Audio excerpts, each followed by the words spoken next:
El mundo va a tener un nuevo sistema monetario en esta década. Vamos a experimentar esta enorme crisis deflacionaria mundial y la gente va a perder la confianza en la divisa y a lo que se vuelve una y otra vez en la historia, durante los últimos 5.000 años en realidad, es el oro y la plata. Estamos entrando en un periodo de crisis financiera que será la más grande conocida hasta ahora. La transferencia de riqueza que tendrá lugar en esta década es la mayor transferencia de riqueza de la historia. La riqueza no se destruye, es simplemente transferida, y eso significa que en el lado opuesto de cada crisis hay una oportunidad. Las buenas noticias es que todo lo que necesitas hacer para transformar esta crisis en tu oportunidad es educarte. Creo que la mejor inversión que puedes hacer en tu vida es tu propia educación. Educarse en la historia del dinero, educarse en las finanzas, educarse en cómo funciona la economía global, educarse en cómo todos estos, los banqueros centrales, la bolsa, cómo te pueden engañar, cómo pueden timarte. Si aprendes lo que está pasando y cómo funciona el mundo financiero, te puedes posicionar en el extremo correcto de esta transferencia de riqueza. Winston Churchill dijo una vez que cuanto más hacia atrás mires en el tiempo, más verás el futuro. Este programa consiste en crearte tu propia bola de cristal, ser capaz de asomarse al futuro, ser capaz de cambiar esta crisis, la mayor de la historia de la humanidad, en tu gran oportunidad.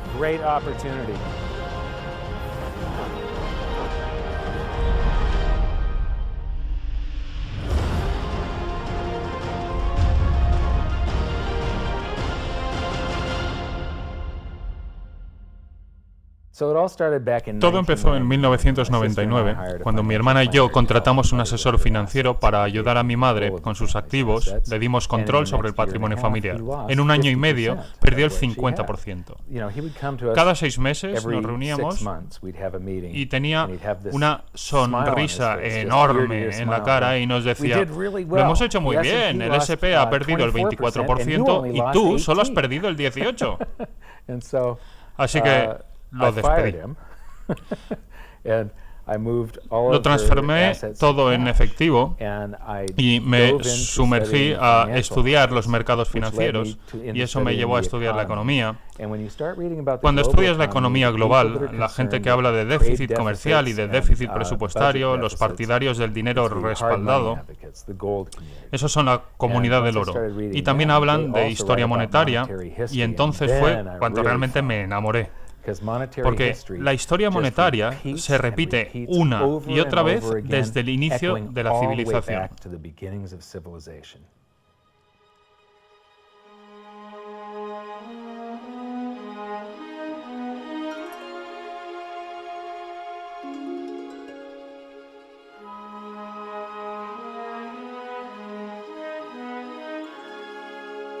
Gold and silver have been the predominant currencies for about 5,000 years. El oro y la plata han sido la divisa predominante durante los últimos 5.000 años, pero no fue hasta alrededor del 680-630 a.C. cuando se transformaron en dinero.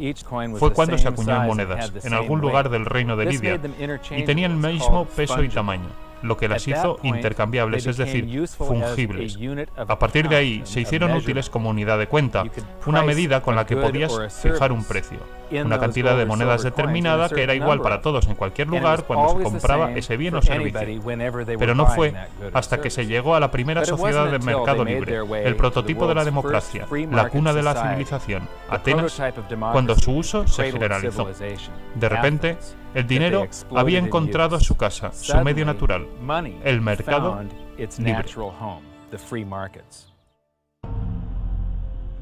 Atenas fue la primera sociedad en tener un sistema impositivo de trabajo y mercados libres. Esto los entronó como el pináculo de la civilización. Su prosperidad les permitió crear grandes obras de arte y alcanzar un nivel de ingeniería y arquitectura no visto hasta entonces. Aquí estamos, 2.500 años más tarde, asombrados aún de sus logros. Fue un periodo fantástico de la historia de la humanidad, y la estrella ateniense brilló durante muchos años. Esto provoca la pregunta: ¿en qué se equivocaron? ¿Cómo una sociedad tan poderosa pudo caer? La respuesta se encuentra en el patrón que se encuentra a lo largo de la historia. Demasiada avaricia, demasiada guerra. Fue cuando se involucraron en las guerras del Peloponeso, con Esparta, cuando comenzaron sus problemas monetarios. Primero, perdieron el acceso a las minas de oro y plata. Además, estaban pagando ejércitos de infantería, a pie, a muchos kilómetros de Atenas. Así que, mientras pagaban a sus ejércitos para comprar bienes y servicios en las poblaciones de destino, la deflación aflora en Atenas, porque enviaban toda la acuñación de moneda fuera. Entonces, empezaron a aumentar la base monetaria para pagar la guerra. Si recoges 1000 unidades con impuestos, la fundes y mezclas ese oro con un 50% de cobre, entonces puedes acuñar 2000 unidades. Así que si recoges 1000 unidades y te gastas 2000, ¿cómo se llama? Se llama gasto deficitario. Atenas comenzó esto durante la guerra con Esparta. También construían enormes infraestructuras públicas que eran tremendamente caras. Y terminaron el templo de Atenea Nike durante la tregua, ya que hubo una tregua de 6 años durante esta guerra de un total de 27. Así que no cesaron las obras públicas para permitir que su economía de mercado se recuperara del gasto de la guerra. Mientras devaluaban su moneda, la gente aceptaba esa moneda por su valor facial, hasta que hubo demasiadas. Existe una llamada ley de Gresham que dice que la gente tiende a acumular aquello que es escaso y valioso, y por tanto tiende a gastar en primer lugar aquello que es más común. Así que las monedas de oro y plata empezaron a desaparecer de la circulación, convirtiéndose en escasas. De esta manera, solo eran accesibles las monedas de cobre. De repente, hacía falta una gran cantidad de monedas para comprar una sola moneda de oro o plata pura. Y esta fue la primera vez en la historia que el oro y la plata tuvieron un precio, ya que antes de todo, eso se referenciaba a un peso en oro o plata. Así que un factor importante en la caída de Atenas fue el gasto público en la guerra, en la expansión del imperio, la devaluación de la moneda y la posterior inflación provocada. Acuñaron monedas hasta que se convirtió en pedazos flexibles de cobre. Fue la primera hiperinflación conocida y debilitó financieramente a Atenas, hasta el punto en el que en el 404 a.C. se rindieron a Esparta y acabaron siendo un satélite de Roma.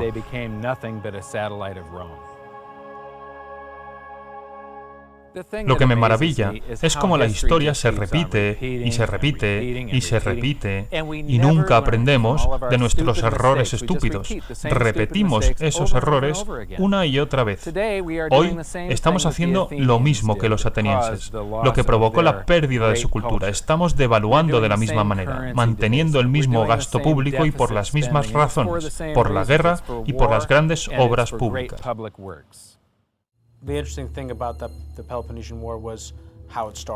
Lo interesante de la guerra del Peloponeso es cómo empezó. Diría que uno de los paralelismos es que empezó con Atenas en su apogeo y un nivel de arrogancia que les llevó a apuntar hacia Roma. Quizás pensarán que eran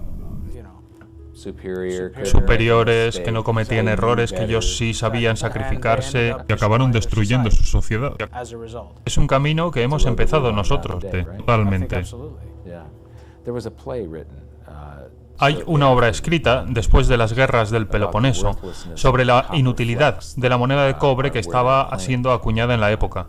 Así que se pasó del oro y la plata, de dinero de gran valor, a una divisa con un valor facial, y creo que es el primer ejemplo que puedo encontrar en la historia en el que la guerra y las obras públicas se financiaban mediante el déficit público. What you've just seen is the first recorded example of one of the most predictable hidden secrets of money. Lo que acaban de ver es el primer ejemplo predecible de los secretos del dinero. Las 7 etapas del imperio son un proceso que se repite en la historia hasta hoy, y es básicamente el péndulo social, que va desde el dinero de calidad a divisa de cantidad, y luego de nuevo a dinero de calidad. Siempre tiene 7 etapas y siempre acaba con el oro expulsando a las divisas devaluadas, y funciona así. Etapa 1. Un país empieza con dinero de calidad, que son oro o plata o divisa respaldada por oro o plata. Etapa 2. Conforme se desarrolla económica y socialmente, el Estado empieza a tener cargas económicas, añadiendo capas de obra y gasto público. Etapa 3. Conforme crece su influencia económica, crece también su influencia política y aumenta los gastos para financiar un ejército cada vez más grande. Etapa 4. Pone a trabajar a su ejército y el gasto se dispara. Etapa 5. Para financiar la guerra, roba el patrimonio de sus ciudadanos mediante la devaluación de la moneda, con metales básicos o transformando el dinero en divisa sin límites de producción. Etapa 6. La pérdida del poder adquisitivo es percibida por su población en los mercados financieros, impulsando la pérdida de fe en la divisa. Y etapa 7. Hay una retirada desde la divisa hacia los metales nobles y activos tangibles. La divisa colapsa y el oro y la plata suben de precio, hasta que se iguala la cantidad de divisa que se creó. Este proceso transfiere la riqueza a aquellos que han previsto la debacle y se han posicionado antes en dinero sólido, en dinero respaldado por oro o por plata.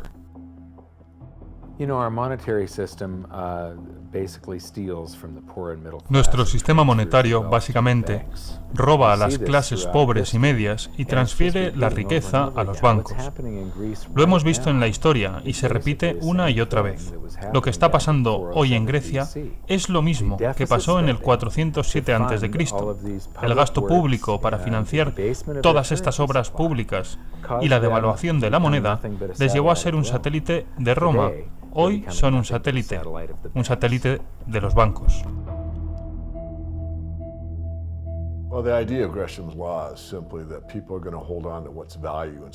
La idea central de la ley de Gresham es que la gente va a acumular aquello que es valioso y se va a gastar aquello que es menos valioso. Hace mucho, cuando era joven, alrededor de mis 11 años, fue cuando pasamos de un sistema respaldado por plata a un sistema fiduciario puro. La gente decía que la plata no era ya lo mismo que antes, no le dedicaban mucho tiempo tampoco a pensar en esto. Así que en 1965, el presidente Johnson dijo que la plata era demasiado valiosa para acuñar monedas y que había que poner en circulación esos sustitutivos de cobre-níquel, monedas de níquel bañadas en cobre, y el metal era mucho menos valioso que la plata. Entendí, como niño, lo que muy pocos adultos eran capaces de ver, pero tan solo hace falta esos pocos para que la ley de Gresham actúe, y muy pronto las monedas dejaron de circular. Es muy interesante, en realidad, conociendo algo de historia monetaria, que siempre las monedas que se acuñen tengan que parecerse al oro o la plata. Muchas son muy curiosas. Algunas son imitación de plata en el interior, oro en el exterior, sin valor ninguno. El metal ese no tiene valor. Pero es algo a nivel subconsciente. ¿Por qué imitarían el color del oro y la plata? Hay algo en la especie humana que parece que sea un conocimiento adquirido, algo que te hace pensar que el oro y la plata tienen valor. Así que si miras en el bolsillo y ves algo del color del oro o de la plata, enseguida te da una sensación de bienestar, una sensación de emoción. ¡Oh! Pero en realidad, si te paras a pensarlo, en esas monedas no hay valor ninguno.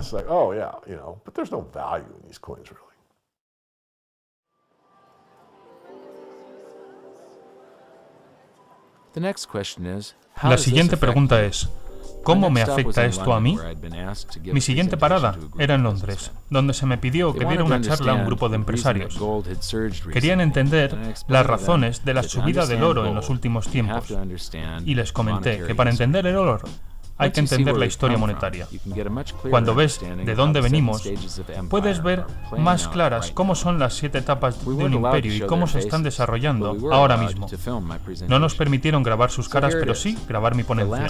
Aquí está, los últimos 140 años de historia monetaria condensada en 10 minutos. Tened presentes las 7 etapas del imperio, a ver si sois capaces de observar las señales. Todo el mundo cree que el dólar es tan bueno como el oro, y en realidad no lo ha sido desde 1971. Estos son los sistemas monetarios del mundo, desde 1873, cuando Alemania se regía por el patrón oro clásico, donde cada unidad de divisa estaba respaldada por una cantidad equivalente en oro guardado en la tesorería. En los Estados Unidos, por ejemplo, un billete de $20 equivalía a una pieza de oro de $20 guardada en las cámaras. Es decir, que tú podías entrar en cualquier banco, entregar tu divisa, que no era más que un recibo por el dinero, es decir, un cheque por valor del dinero, y entonces pedías tu dinero de oro y plata, y te lo entregaban. Esto era divisa y esto era dinero. No había ninguna otra razón para que los gobiernos guardaran oro en sus cámaras más que la de respaldar la divisa impresa. El oro le da confianza a la divisa y la divisa le da a los gobiernos la posibilidad de comenzar con la estafa porque imprimen recibos por oro y luego se empiezan a imprimir más recibos que oro existe en realidad. Eso ocurrió durante la Primera Guerra Mundial. Durante el combate cesaron los derechos de rescate del oro y ya no podías ir al banco y cambiar tus libras, tus liras, tus marcos, tus francos por oro. Ya no eran cambiables por oro. Pusieron en marcha las prensas para imprimir como locos. Luego, entre guerras, funcionó algo llamado el patrón intercambio de oro, en el que las divisas estaban respaldadas por oro, pero solo parcialmente. En los Estados Unidos, bajo el Acta de la Reserva Federal de 1913, se le autorizó a imprimir billetes de $50 respaldados solo por $20 de oro, es decir, un 40% de respaldo. Por cada $20 en las cámaras podían imprimir $50. $20 gold piece in the vault, they could put $50 in circulation. We're the dollars of the nation on parade. We're the biggest batch of dollars ever made. Oh, we used to march by millions, but now we march by billions, and maybe we'll be trillions for your dead. We're the dollars. Then we get to 1944. Now, during both wars, Europe paid the U.S. with gold. During World War I, llegamos a 1944. Durante las guerras, Europa pagaba a los Estados Unidos con oro. Durante la primera, los Estados Unidos entraron en el conflicto casi al final. No había tropas sobre el terreno hasta los últimos 6 meses. Durante aproximadamente 4 años os estuvimos vendiendo, es decir, vosotros habíais mandado a vuestros jóvenes al frente desde las granjas y fábricas que manufacturaban bienes de consumo, y las fábricas empezaron a manufacturar metralletas o tanques, mientras antes se fabricaban coches. Así que la economía estaba enfocada a la guerra y todos los bienes de consumo y agricultura tenían que importarse de los Estados Unidos, todo pagado con oro. En la Segunda Guerra Mundial, Hitler comienza con el ruido de sables en 1936. Anexiona a Austria en 1938, invade Polonia en el 39 y fue en 1941 cuando se ataca Pearl Harbor. Y no mandamos tropas hasta agosto del 42, creo. De nuevo, durante 6 años nos pagabais en oro y os vendíamos de todo. De aquí viene el mito americano de que la guerra es buena para la economía, y lo es si no estás implicado, y si estás vendiendo a los participantes absolutamente todos los bienes que están necesitando. Yes, America's national income gets bigger and bigger. In 1943, it was $142 billion. That was double the 1939 figure, triple the figure for 1933. But by the end of World War II, the U.S. had 2/3 of all the world's monetary gold. Al final de la Segunda Guerra Mundial, los Estados Unidos tenían 2/3 de las reservas mundiales de oro y el resto del mundo se tenía que repartir el resto. Europa no tenía nada, así que el sistema monetario mundial no iba a sostenerse, iba a colapsar. Pero todavía estaban todos estos préstamos en dólares para Europa, que estaba inundada literalmente de dólares. Representantes mundiales se reunieron entonces en Bretton Woods, New Hampshire, en 1944 y decidieron crear un nuevo sistema monetario, el sistema Bretton Woods, en el que todas las divisas existentes, con pocas excepciones, estarían respaldadas por el dólar y el dólar estaría respaldado por el oro a $35 la onza. Esto dio confianza en las divisas y estabilidad al mundo y vinculaba todas las divisas entre ellas a través del dólar y por medio del oro. No existía el forex, las divisas no fluctuaban, los tipos de intercambio se fijaban cada año y esto ayudó a relanzar el comercio internacional. Entonces comienza el patrón dólar, porque seguíamos imprimiendo dólares. Según Bretton Woods, no había ninguna proporción en la que el dólar debía respaldarse por el oro. Entonces ya habíamos comenzado con un gasto público deficitario para financiar la guerra de Corea, de Vietnam, para la gran sociedad de Johnson, y se aumentó la oferta monetaria, la cantidad de dólares en circulación, y los exportamos por todo el mundo. Luego, en los 60, De Gaulle se da cuenta de que no tenemos oro suficiente para respaldar el dólar. Le fait que beaucoup d'États acceptent par principe des dollars au même titre que de l'or entraîne les Américains à s'endetter et à s'endetter gratuitement vis-à-vis de l'étranger, car ce qu'ils lui doivent, ils le lui payent avec des dollars qu'il ne tient qu'à eux d'émettre. Nous estimons nécessaire que les échanges internationaux soient établis comme c'était le cas avant les grands malheurs du monde, sur une base monétaire indiscutable et qui ne porte la marque d'aucun pays en particulier. Quelle base? En vérité, on ne voit pas qu'il puisse y avoir réellement de critères, d'étalons autres que l'or. Francia pide que le devuelvan su oro, cambiándolo por los dólares que tenía. Otros países se unirán entonces al carro y los Estados Unidos pierden la mitad de su oro entre 1959 y 1971. Aún así, en 1971 todavía existían 12 veces más dólares creados que oro existente. Y esto es un pánico bancario. Estados Unidos ejercía el papel de banco. Este es un pánico bancario soberano, porque Estados Unidos, por segunda vez en la historia, había cometido fraude y había creado más recibos de oro que oro existente. Así de simple.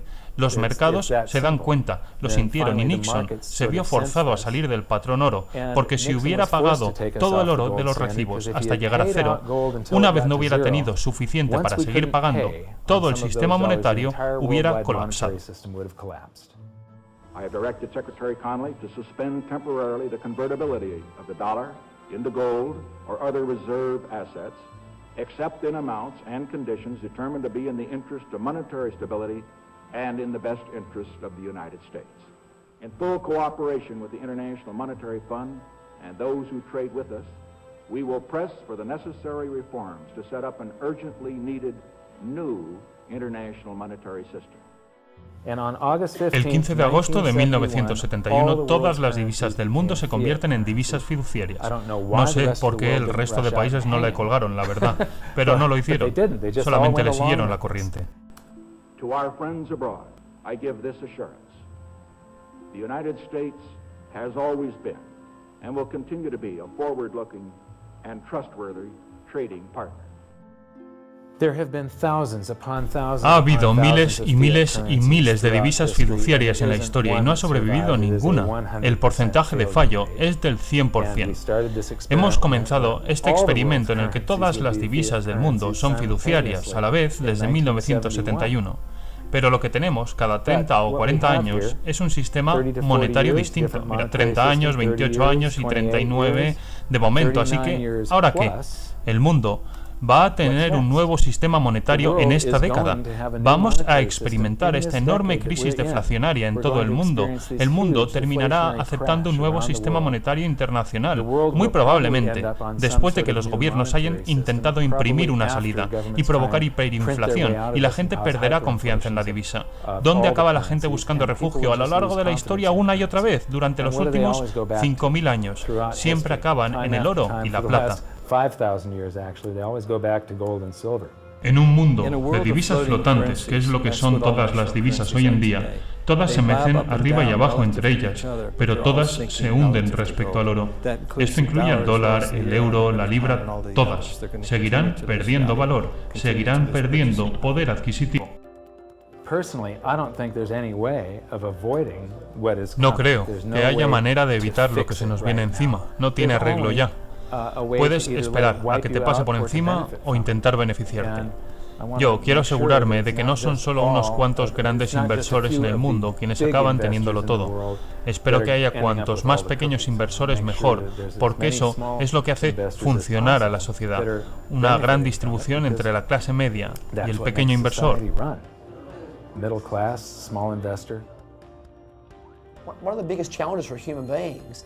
Uno de los desafíos de la especie es que estamos diseñados para operar en inminencia. Esto está literalmente en mis entrañas. Cuando estoy en la selva, o bien estoy buscando algo de comer o asegurándome de que no soy comida. Eso se traslada al mundo moderno, en que solo pensamos en lo que está frente a nosotros, en la inmediatez. Pensamos que la semana pasada es hace mucho tiempo. En el mundo YouTube, Facebook, mensajes instantáneos, pensamos que 3 segundos es mucho tiempo. ¿Te llegó el correo ya lo has colgado? La realidad es que si observas la historia, no una semana, ni un mes, ni un año, quiero decir décadas, quiero decir 100 años, quiero decir 200 años o más que eso, puedes empezar a ver patrones. Puedes ver que algo ocurre porque la historia se repite y hay una tendencia y hay unos movimientos de los que puedes aprender. Tienes de verdad que dejar atrás tus instintos humanos para observar la historia, porque nos centramos en el ahora, porque eso es comer o ser comido. Hay que ir más allá y no centrarse en el aquí y ahora. Hay que aprender eso tan poderoso que es lo que pasó, porque eso te puede mostrar patrones y dar indicaciones sobre qué es lo que puede ocurrir en el futuro.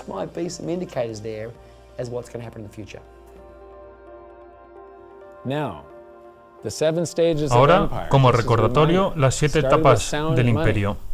Se empieza con un dinero sólido, respaldado, se continúa añadiendo capas de gasto público y programas sociales, se desarrolla un ejército fuerte, se comienza a dar uso a ese ejército, para pagar la guerra se aumenta la base monetaria. Esto provoca la pérdida de fe en la moneda y desencadena una crisis monetaria, y el oro recupera el valor de toda esa impresión que se realizó en los años de las 5 primeras etapas. Estamos en la 6ª etapa, principios de la 7ª. El oro comenzó su revaluación en el 2001, cuando estaba a $250, pero aún estamos en los primeros pasos. But we're still in the very early stages of this. El problema del oro es que la gente no lo entiende. Por alguna razón, ha desaparecido del currículum en los últimos 35 años y tenemos a 2 generaciones académicas que no han estudiado jamás el oro, a no ser que sean especialistas en historia monetaria. Cuando estaba en la universidad y en el colegio, todavía estábamos en algún tipo de patrón oro, eso sí, muy atenuado, pero se estudiaba el Fondo Monetario Internacional y la manera en que se presentaban las cuentas de los países y se desglosaban las reservas y las cuentas, y tenías que entender el oro y el papel que jugaba en términos de equilibrio comercial. Eso desapareció en 1971 cuando Nixon abandona el patrón oro, así que los alumnos ya no lo entienden. Piensan que es una broma, que es una materia prima con cierto impulso comercial. No entienden que en realidad es el último refugio del dinero.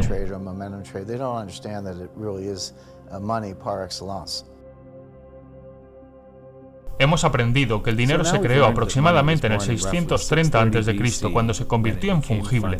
Fueron los mercados libres y el dinero respaldado lo que ayudó a la prosperidad ateniense, pero la devaluación de la divisa para financiar el déficit público de guerras y obras públicas jugaron un importante papel en su caída. Durante los últimos 140 años hemos devaluado nuestras divisas hasta el punto en el que 2 generaciones de estudiantes ni siquiera entienden el oro. Hemos aprendido la ley de Gresham, que el dinero malo hace desaparecer al dinero bueno. En la historia reciente, cada 40 años más o menos, hemos visto un cambio en el sistema monetario y hemos visto que estamos en la 6ª de las 7 etapas del imperio.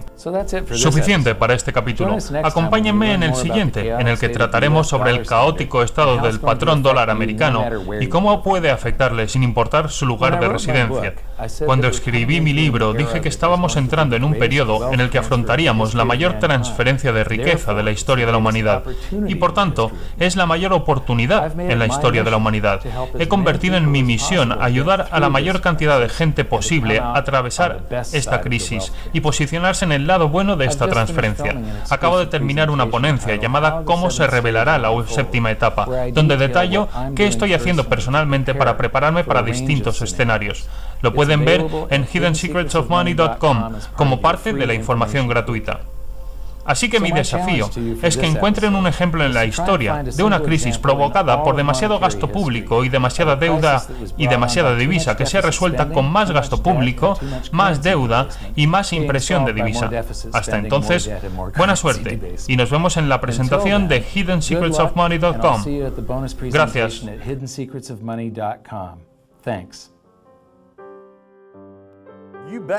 There is no other side. You're either silver and gold or you're doomed.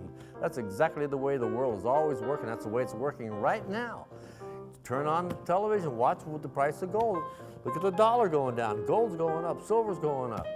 That's exactly the way it's always worked, and it's always worked that way, and it's working that way now. And why is anyone surprised? Why is anyone surprised? It's always worked like that. For the past 5,000 years. That's right, 5,000 years in a row, it's worked exactly that way. It's happening that way now, and ooh, wait a minute here. Weird, beyond weird. Mike Maloney's Hidden Secrets of Money is made possible by the clients of goldsilver.com. Your continued loyalty and support allows us to educate the public on how to both protect themselves and benefit in the turbulent times ahead. To all goldsilver.com customers, thank you. Hidden Secrets of Money would not be possible without you.